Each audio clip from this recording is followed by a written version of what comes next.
In all probability, no word is more over-recorded and over-spoken or overwritten than the word motivation. And because of this, there are a number of heavy misconceptions about motivation. More particularly, how can you take the heavy concepts of motivation and get them to work for you in your business? When we talk about creating a motivational environment, there are numerous components. But look for a minute at the word motivation itself. The word comes from a Latin verb, the verb movere. And that verb essentially means to move. How do we, in this very complex society, surrounded by so many issues, by so many complexities, how do we motivate the people in our organization to perform at their highest skill level, to perform in a manner that brings feelings of well-being to them as well as to the people that surround them, their co-workers, you as an employer, or to the customer base? How do we get people to be motivated?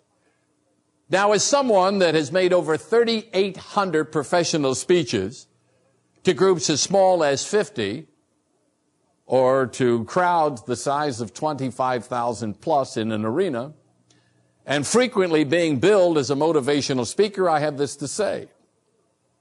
I do not believe that my appearance on a stage in front of a group of people giving out ideas in an inspirational manner will motivate them for a protracted period of time. It may motivate them to stay there. It may motivate them or encourage them to be entertained or to pick up ideas that they write down.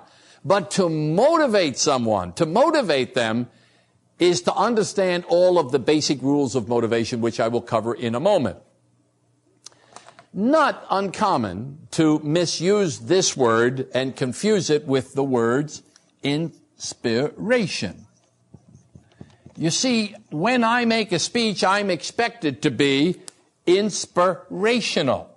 And in that sense, that is part of the motivational process. When you're giving ideas to people, if you are inspirational, the chances are they will want to listen to you for a broader piece of time. You might look at motivation this way. Take the word and break it into two separate words. The first word, motive. The second word, we're just going to add a C in here and call this action. In essence, how can you, as an individual, motivate those around you to take an action which is in the best interest of the environment? Now, there are hundreds of books written on the subject of motivation. There are thousands of tomes which attempt to describe case histories in the motivational process. Now, when you water them all down, there are some basic rules of motivation with which we have to deal. Still, at the same time, understanding that you, as an individual, wanting to use your skills to create a need in others, to take an action that will be in a common interest.